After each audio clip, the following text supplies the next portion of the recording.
गुजरात और आसपास के मुंबई वाला, बॉम्बे वाला इलाका, पोर्ट, ये फोर्ट सेंट जॉर्ज तो यहाँ पर था और फोर्ट विलियम्स बंगाल के अंदर, ठीक है। तो मुझे एक बात बताओ, ये सारा का सारा पेनिनसुलर इंडिया में क्यों घूम रहे हैं? ऊबर और क्यों नॉर्दर्न इंडिया तक क्यों नहीं जाते हैं? ट्रेडिंग इजी थी सी रूट से। हाँ, ट्रेड रूट के लिए ट्रेड जो है, जो पोर्ट जो बनेंगे, जो सारी सारी जो शिप्स पार्क होंगी, जो व्यापार होगा पूरा का पूरा, वो तो पानी के रास्ते के थ्रू होगा ना। और फिर उत्तर भारत में नजरें जमाने का जो है वो क्या कहते हैं, क्राइटेरिया क्या है, उससे क्या हो जाएगा?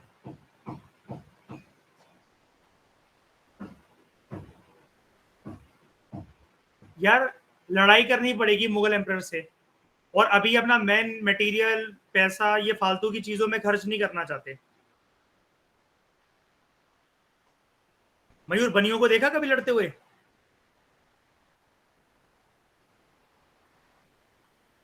नहीं। वो किसको फॉलो करते हैं? वॉर, ट्रीटी, वॉर तो छोड़ दो, ओनली ट्रीटी ट्रीटी ट्रीटी, लड़ना ही नहीं है। अब व्यापारी के तौर पर आए हैं यहाँ पर हिंदुस्तान में, तो क्यों लड़ेंगे फालतू में किसी से? पैसा खर्च नहीं होगा लड़ने में। तो commercial affairs flourished. East India company का जो व्यापार था भारत के अंदर, वो अच्छा चल रहा था। It's imports from India into England, मतलब पैसा मान लो कि भारत से जो पैसा ये इंग्लैंड तक पहुंचा रहे थे। ध्यान से सुनना, 1708 में that figure was 5 lakh pound. ये सिंपल पाउंड का होता है, ठीक है, ब्रिटिश पाउंड का। It increase to 17,95,000 pound, 1 10 100 1000 10,000 lakh 10 lakh, ठीक है,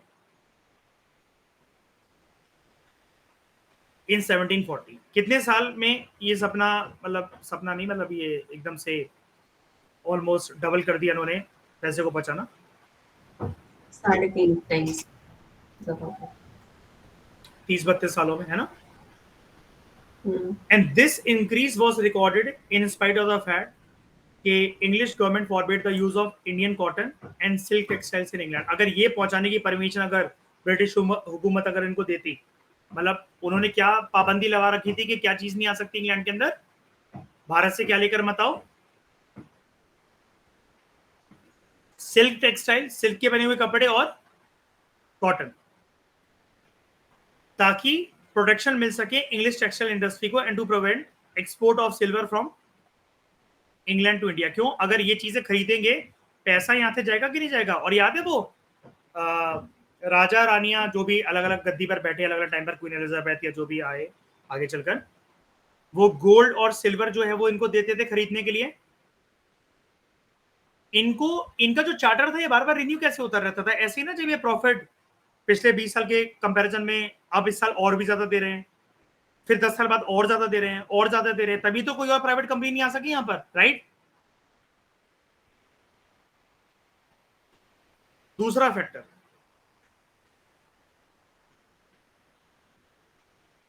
तो इनके व्यापार का इंपैक्ट क्या हुआ कि पैसा खूब कमाया इन्होंने। अब यार एक चीज सोच के देखो ना, शाइनी, इतना पैसा तो ये इंग्लैंड पहुंचा रहे हैं, क्यों श्रेया? खुद कितना रखते होंगे अपने पास? याद है वो मयूर, रॉबर्ट क्लाइव वगैरह सबके ऊपर तो इंक्वायरी कमीशन भी बैठ गई थी एक बारी, सुसाइड करना पड़ गया था एक दो बंगाल गवर्नर्स को, तो इसके चक्कर में कि रानी का पैलेस के सामने तुम अपना पैलेस खड़ा करने का सोच रहे हो, कहां से आया इतना पैसा? Emergence of new cities. Britishers की जो सेटलमेंट थी मद्रास में, बॉम्बे में और कलकत्ता में। कलकत्ता में कौन सा fort? Fort Williams. Fort Williams.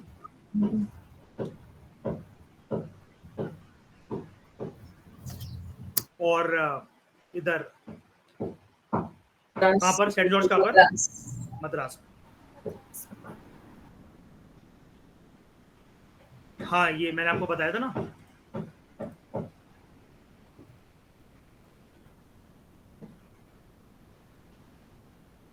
कि विधानसभा है।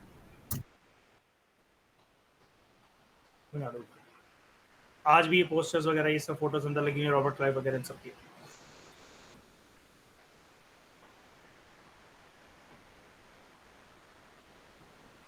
तो British settlements in Madras, Bombay and Calcutta became the nuclear growing cities. बड़े सारे जो इंडियन मर्चेंट्स थे and bankers they were attracted to these cities. यहाँ पर क्योंकि नई कमर्शियल अपॉर्चुनिटीज जो थी वो अवेलेबल थी इन सिटीज के अंदर, and available in these cities and partly to the unsettled conditions and insecurity outside them caused by the breakup of the Mughal empire. मतलब अब देखो, अगर ये इसके अलावा कहीं पर भी इंडिया के अंदर अगर डेरा जमाने की कोशिश करेंगे, मतलब अभी तक तो आप देख रहे हो ना तीनों जगह कहाँ पर एक कोस्टल इलाके के आसपास यहाँ पर कमर्शियल अपॉर्चुनिटीज भी बन रही हैं, मिल रही हैं। अगर वो कमर्शियल अपॉर्चुनिटीज नहीं भी मिल पाए तो कोई बात नहीं, व्यापार तो हो ही सकता है समुद्री रास्ते से। बाकी सब जगह पर हिंदुस्तान के अंदर ना उथल पुथल सी मची हुई है after the breakup of the Mughal empire. Breakup proper तरीके से नहीं, आप कह लो after the death of Aurangzeb कोई भी जो स्टेबिलिटी नहीं आ पा रही है मुगल एम्पायर की गद्दी पर। तो नई नई सिटीज जहां पर इमर्ज हो रही हैं वहां पर इनको पता लग रहा है कि हाँ यार अपॉर्चुनिटीज काफी अच्छी हैं और यहाँ पर इकोनॉमिक कंडीशंस के चलते हम लोग अपना प्रॉफिट और पैसा भी खूब सारा बना सकते हैं। उसके बाद बढ़ती हुई आबादी इन शहरों में, एक सारे पॉइंट एक दूसरे से कनेक्टेड है, कमर्शियल अफेयर्स, सिटीज का आना, इमर्ज होना और फिर पॉपुलेशन का वहां पर बढ़ना। तो by the middle of the 18th century Madras की जो आबादी थी इट हैज इंक्रीज फ्रॉम, एक आंकड़ा है हमारे सामने 3 लाख, कलकत्ता की 2 लाख और बॉम्बे की 70,000। These 3 cities contained fortified English settlements and they also had immediate access to the sea where English naval power remained far superior to that of the Indians। Indians मतलब क्यों, कोई सा भी सुल्तान हो, कोई सा भी राजा हो, नेवी पावर को कोई भी चैलेंज नहीं कर सकता ब्रिटिश ईस्ट इंडिया कंपनी का।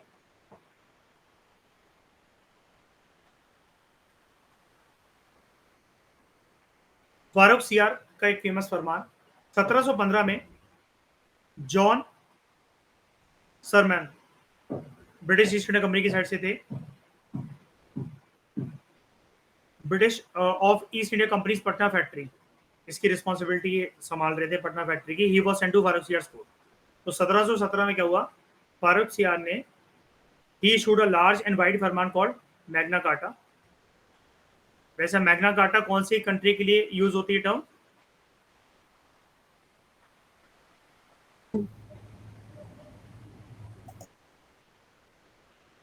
First rights of the citizens की बात होती है इसके अंदर, है ना, मैग्ना कार्टा। तो कंपनी के लिए एक तरीके से ये गोल्डन अपॉर्चुनिटी थी ब्रिटिश ईस्ट इंडिया कंपनी के लिए। ट्रेड कंसेशंस कंपनी को मिले, याद है इन्होंने अभी परमिशन मांगी थी जस्ट फारूक सियार से, अभी मैंने आपको ऊपर पढ़ाया, बंगाल के अंदर तो पहले ही मिल गई थी परमिशन, है ना।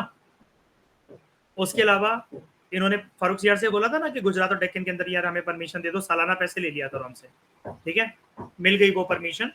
गुजरात के अंदर, बंगाल के अंदर और दक्षिण भारत की बात करो तो हैदराबाद का। टर्म्स क्या थे इस फरमान के? इसमें बोला गया ईस्ट इंडिया कंपनी को किसी भी प्रकार का कोई भी टैक्स जो है वो नहीं देना है फॉर ट्रेडिंग इन बंगाल। बस सालाना क्या दे दिया करो, एक फी दे दिया करो 3,000 रुपए की। पहले कितनी बोली गई थी सिर्फ बंगाल में? 2,000। लेकिन अब देखो इतने सारे हम जो टेरिटरी जो तुम्हें दे रहे हैं 3,000 दे दिया करो, ठीक है। कोई दिक्कत होगी कंपनी को इससे? खुशी खुशी जेब में 30,000 रुपए लेकर गए थे, ठीक है। मतलब एक बात कहने का तरीका बता रहा हूँ, ऐसा सच में नहीं था, एक बात बता रहा हूँ उसमें, ठीक है। Company is permitted to issue dastak. दस्तक क्या होते हैं? जब भी कोई बोर्ड से, शिप से जो सामान जो आएगा और जिस भी रास्ते से जो पास होगा वो, तो ये अपने खुद की ड्यूटीज, फाइन्स एंड टोल्स लगा सकते हैं, ठीक है। And company is permitted to rent more land around Calcutta. उसको किराए पे चढ़ाकर पैसा खा सकते हैं, बिल्कुल। Freedom from tax duties in Hyderabad and Madras, Hyderabad के अंदर और मद्रास के अंदर they had to pay only rent. अलग अलग जगह की अलग अलग टर्म्स एंड कंडीशन थी, पर फारूक सियार के फरमान में ओवरऑल सबकी बात करी गई। सूरत में ट्रेड करने के लिए ओनली 10,000 रुपीज टैक्स। ये सूरत की बात हो रही है, कंफ्यूज मत हो जाना। गुजरात, बंगाल और हैदराबाद के लिए फरमान मिले हैं वो 3,000 रुपए सालाना, क्योंकि जगह है ना वो पूरी की पूरी, आपको पूरा पूरा कोस्ट कैसे मिल सकता है, सूरत के अंदर, क्योंकि ये बहुत ज़्यादा प्रॉफिटेबल वाली जगह थी, और यहाँ से आप पता है ना आपको, रेड सी से होते हुए और क्या कहते हैं, अरेबियन सी के पास से दूसरी कंट्री से जो भी सारे की सारी जो शिप्स आ रही हैं या कहीं से भी जो कुछ भी हो रहा है, तो मतलब यहाँ पर सूरत के अंदर वो लैंड करेगी, और यहाँ पर बहुत अच्छा ट्रेडिंग पोर्ट्स वगैरह जो है बन रखे थे, तो यहाँ पर 10,000 रुपये टैक्स देना है, ठीक है। लेकिन यहाँ पर कमाई भी फिर बहुत ज़्यादा होती थी।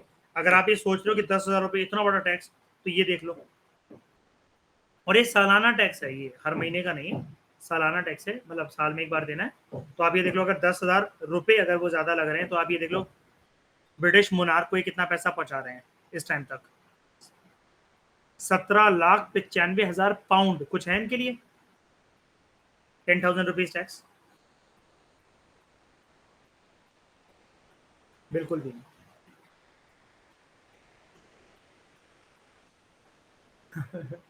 हाँ, एकदम से देखो, अगर वो पैसा जो पहुंचा रहे हैं, तो उन तक तो जब बात उन तक पता लगी तब काफी देरी हो चुकी थी। एक तो पता लग भी जाए तो अब कोई कर क्या लेगा। तो internal organisation of the East India company, सबसे पहले बात करते हैं ब्रिटिश ईस्ट इंडिया कंपनी की मैनेजमेंट की। 1600 में जो इनको चार्टर मिला, किसने दिया वो चार्टर? क्वीन एलिजाबेथ वन ने। तो it provided for the management of the company by a committee, जिसके अंदर एक गवर्नर था, एक डेप्यूटी गवर्नर था और 24 मेंबर्स। ये किसकी बात हो रही है? British East India company being a private company, उसकी ऑर्गेनाइजेशन की, ठीक है।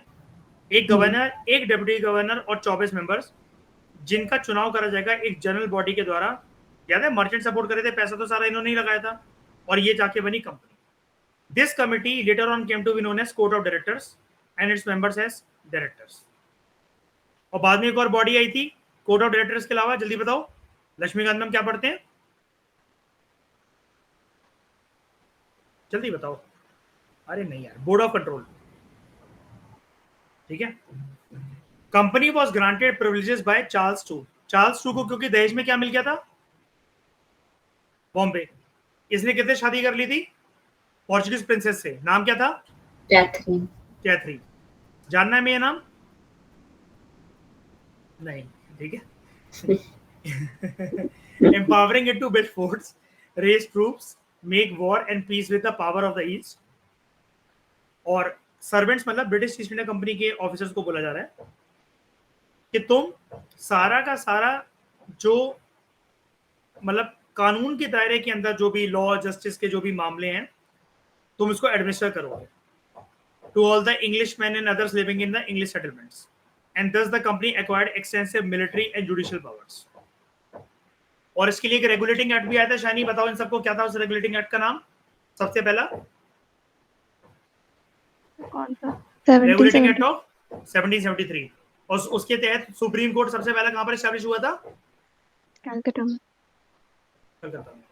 और कितने चीफ जस्टिस और कितने जजेस थे? 3। टोटल 4, एक चीफ जस्टिस, 3 अदर जजेस। और उसका चीफ जस्टिस कौन? Elijah Impey. Elijah Impey, very good. फिर profit sharing. The company's profits were derived both from the trade and from piracy। Piracy मतलब क्या? Piracy मतलब क्या? डुप्लीकेट नहीं, अरे यार, पानी के अंदर दूसरे जहाजों को लूट लेना, ठीक है। The company was a strictly closed corporation or a monopoly। No non-member was allowed to trade with the East or to share in the company's high profit। और ये चीज किससे सुनिश्चित करी गई थी? एक तो इनके खुद का अंदर का जो प्रोटोकॉल था वो, प्लस जबरदस्ती कोई इंडिया में आकर या फिर मतलब भारत के अंदर आकर व्यापार ना करने लगे। ये राइट कैसे सुनिश्चित था इनको? मोनोपोली मिले थे ना, monopoly rights. Monopoly rights, royal charter. उसके बाद organisation of companies factory in India. East India company gradually grew in power and tended to acquire the status of sovereign state in India. Sovereign का मतलब क्या होता है? इनको कोई बाहर का आउटसाइड influence बॉडी कोई आपको बताएगी नहीं आउटसाइड बॉडी कि आपको क्या करना है। अभी तक इनको कौन कौन बताता है? मुगल एम्परर, हम्म, नवाब, लोकल राजा, और बार बार हर किसी के साथ क्या करना पड़ता है, WTW, मतलब war treaty, war treaty, war treaty. हाँ, सॉवरेन होने का इनका ये मतलब नहीं है कि ये ब्रिटिश हुकूमत के चंगुल से बाहर निकलना चाहते हैं भैया, वो तो फिर वापस आने ही नहीं देंगे तुम्हें। किंग और क्वीन से चिढ़ नहीं है, भारत के राजा महाराजों से चिढ़ है। उससे इन्होंने अपने आप को क्या कहते हैं, आजाद कर लिया। कैसे कर लिया, जब इनकी एम्बिशंस कहां से कहां शिफ्ट हुई, imperialistic ambition to colonials. colonial ambition. The factory of the company was generally a fortified area within which the warehouses, stores, offices, houses of the company's employees, they were situated. लेकिन एक बात याद रखना, किसी भी प्रकार की मैन्युफैक्चरिंग नहीं होती थी यहाँ पर, स्टोर करवाते थे सिर्फ सामान को यहाँ पर। और ज्यादातर तो रॉ मटेरियल्स ही रखते थे। वो कहां जाता था, या तो ब्रिटेन, या अगर उसको सेल आउट करना है अच्छे से, अगर प्रॉफिट कमाना है तो यूरोपियन मार्केट्स।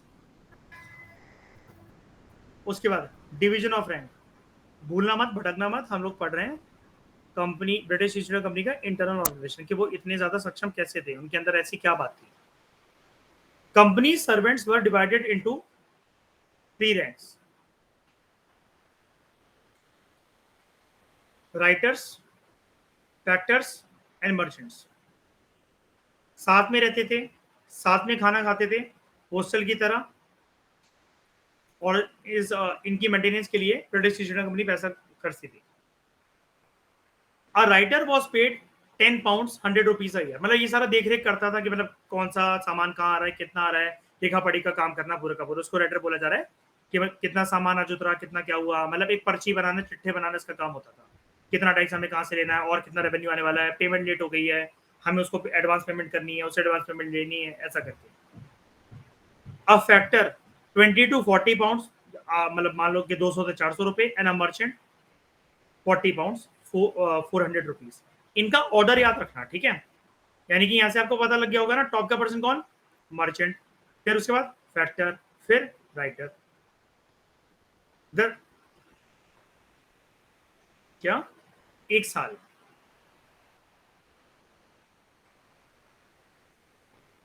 जैसे यार मैं आपको ये बोल लूं कि यार ये नोट कर लो मयूर के क्लास में कौन कौन आ रहा है, कौन कौन नहीं आ रहा है ना, या फिर मैंने अभी तक कितने मटेरियल दिए क्लास में, क्या दिए, कितने लेक्चर्स बाकी रह गए, क्या रह गए हैं। अब तुम ये वाला काम कर लो तो तुम्हें पैसे मिल जाएंगे, नहीं भी कर लोगे तो रात को बैठ के यार हफ्ते के एंड में मैं कर लूंगा, जितना मिल रहा है खुश रहो उसमें। ये वाली बात है ये।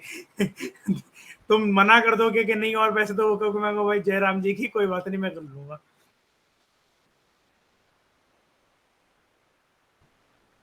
Factory administration, the factory with its trade was administered by a governor in council, पूरी बॉडी थी।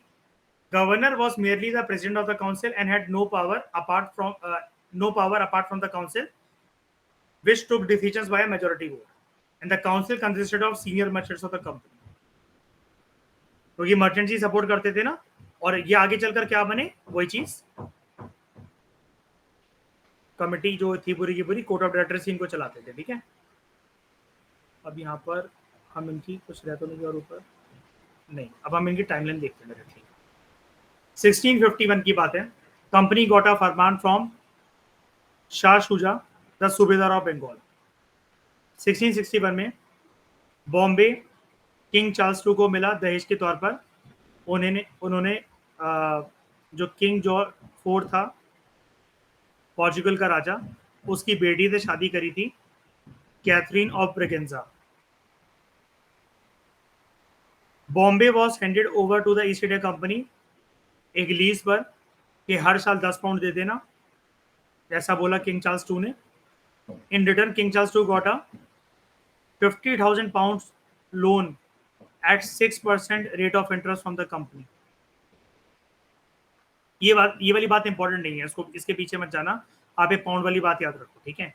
इसकी कहानी क्योंकि ऐसी है कि मतलब इतना आसान भी नहीं था, मैं आपको अगर अंदर की बात बताऊं, वो कहानी प्लीज जानने की कोशिश मत करना, वो डिटेल में मैंने पढ़ रखा है, अगर आप विकिपीडिया वगैरह पे जाओगे तो पूरी कहानी दे रखी है। इतना आसान भी नहीं था, मतलब किंग चार्ल्स टू का कंपनी को ये बॉम्बे को हैंड ओवर करना, वहां से लीज लेना, मेडअप हुई थी मतलब, ठीक है। लेकिन खैर छोड़ो उसको, 10 पाउंड मतलब उसको मिल जाते थे, फाइनल सेटलमेंट यही हुई 1682 में। The company appeal to Shaista Khan, जो कि बंगाल का गवर्नर था, for redressal of their grievances as local official often interrupted in their business and activities. तो उन्होंने शाइस्ता खान को बोला हमारी मदद करो यार, ऐसे हम व्यापार नहीं कर पा रहे हैं, बहुत ज्यादा हमें लॉस हो रहा है, हमारा टोटल फोकस तो यार इन्हीं सब लड़ाई झगड़ों को सॉल्व करवाने में चला जाता है या इन्वॉल्व होने में चला जाता है। 1686 में sir Josiah Child interrupted the negotiation between William Hedges and Shaista Khan by starting a war with Mughal emperor Aurangzeb which continued till 1690। 1687 में Bombay became the headquarters by shifting western presidency seat from सूरत, ठीक है, क्योंकि वहां पर किसका कौन इंटरफेरेंस करने लगा था इनके ट्रेड में, मराठा पावर, ठीक है। मराठा साम्राज्य की इंटरफेरेंस जो थी वो छा गई थी काफी ज्यादा। से 1686 वाला पॉइंट बना था ना। 1686 में एक पर्सन था ये सर जोसिया चाइल्ड, अच्छे खासे ब्रिटिश की साइड से एक ऑफिसर गया था शाइस्ता खान के साथ डीलिंग करने, ठीक है, लेकिन इसने नेगोशिएशन को इंटरप्ट कर दिया। ये ज्यादा सीनियर बना बैठा था कि नहीं नहीं रहने दो और हमें वो चाहिए, तो इसने औरंगजेब के साथ क्योंकि युद्ध कर लिया, तो औरंगजेब ने शाइस्ता खान को बोला, अब शाइस्ता खान तो बात मानेगा ही ना मुगल एम्परर्स की, कि रहने दो मत करो उनके साथ, कोई कोई डीलिंग की जरूरत नहीं है। और उसी के चलते मैंने आपको बताया तो औरंगजेब ने वो सारी फैक्ट्रियां बंद करवा दी थी और ये सब कुछ ये छीन लिया था। हाँ ये है।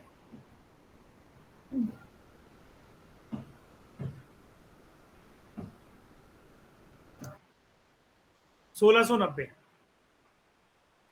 जॉब चार्नोक एक कंपनी का एजेंट था। He began peace negotiation at Sutanuti with Mughals and signed a treaty. और याद है वापस इनको सारे के सारे राइट्स मिल गए थे और 3 गांव को मिलाकर कोलकाता की शुरुआत, कलकत्ता की शुरुआत। 1691 Aurangzeb issued another Farman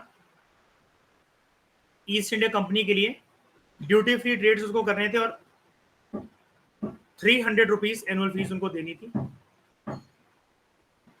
and 1698 company got permission to buy zamindari of the 3 villages Sutanuti, Govindpura, अब गोविंदपुरा यहाँ पे लिखा हुआ, आप वी कह लो चाहे बी कह लो, और कलिकता, कालीघाट भी बोलते थे इसको हम लोग, on the payment of 1200 rupees.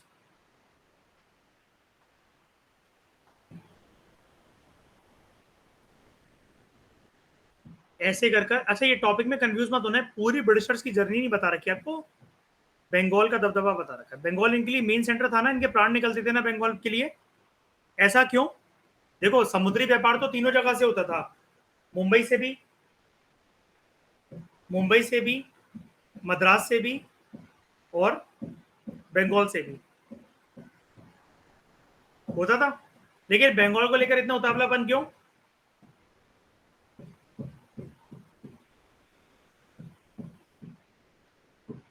East Asia, south east Asia country के साथ जो था वो भी इनका लेन देन जो है वो चलता था।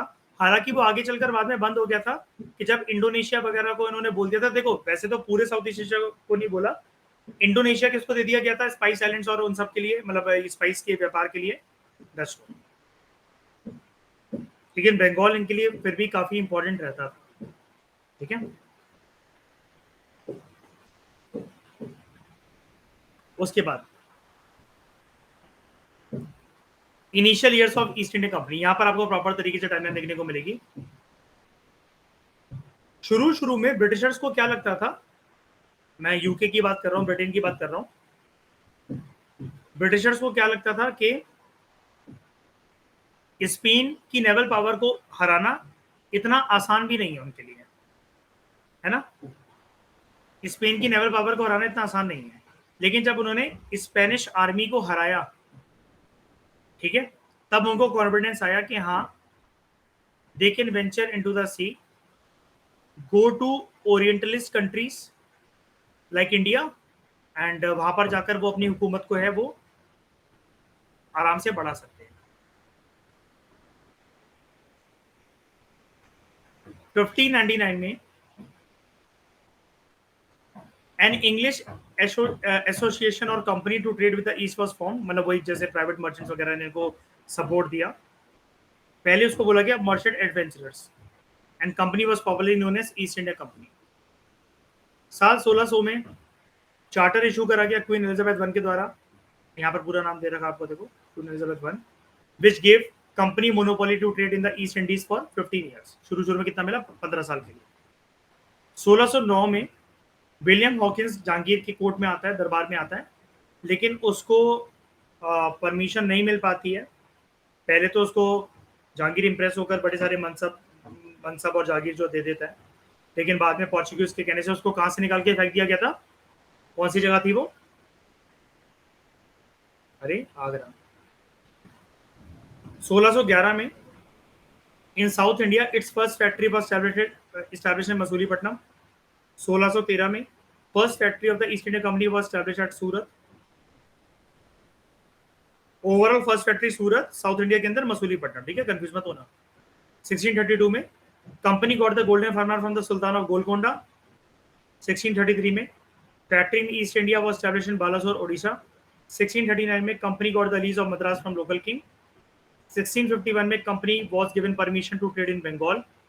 1662 में Bombay was given as a dowry to king Charles II, he was a British king. And सालाना पेमेंट कितनी मिलेगी इसको? 10 पाउंड्स, ठीक है। Aurangzeb gives the English a farman for trade in Bengal, और बाद में फारूक सियार ने इसको एक्सटेंड कर दिया था कितने रुपए देकर? सालाना 3000 रुपए। कहां पर ट्रेड कर सकते हो? गुजरात, हैदराबाद बॉम्बे और बंगाल। बंगाल या Bombay. 1698 company acquired the zamindari rights of 3 villages of सुतनुती,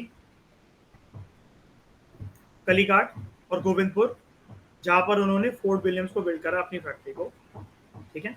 fort Williams surrounded factory, मतलब फैक्ट्री की फोर्टिफिकेशन वॉल्स बनाई and ultimately came to be known as Fort Williams. और फोर्ट सेंट जॉर्ज कहां पर है? मद्रास। वो वाली बात याद रखना, क्योंकि मयूर जो विधानसभा वाला पॉइंट है उससे आपको याद आ जाएगा फोर्ट सेंट जॉर्ज। 1700 में fortified settlement was named Fort William in the year 1700, which became the seat of Eastern Presidency, Calcutta, with Sir Charles Eyre as its first president. कोई चाहिए तो ना प्रश्न संभालने के लिए, तो यहाँ पर किसको बैठाया गया? Sir Charles Eyre. ये स्पेलिंग देखो, EYR। 1717 में फारूक सियार issued a Farman giving the company a large number of trade concessions. Sir इन्होंने 1611 में मसूलीपट्टनम में फैक्ट्री बना ली थी, फिर 1613 में फर्स्ट फैक्ट्री क्यों लिखा सूरत में? यार ये छीन ली गई थी ना जब परमिशन मिली थी, तो वो लात मार के बाहर नहीं निकाल दिया गया था उसको। डच की थी ना, डच की थी मसूलीपट्टनम में। क्या थी? डच की फैक्ट्री थी ना मसूलीपट्टनम में फर्स्ट। साउथ इंडिया के अंदर इनकी पहली फैक्ट्री जो थी वो यहाँ पर बनी। ये इन्होंने छीनी थी ना हमें ये तो। हाँ, और लात मार के किसको बाहर निकाला गया था इसका भी नाम याद रखना। कौन था वो पर्सन?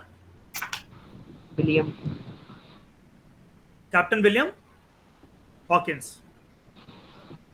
हाँ, निकाला गया ना इसको आगरा से।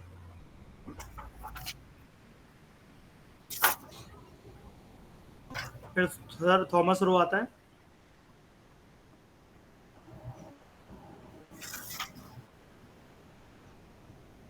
ठीक है,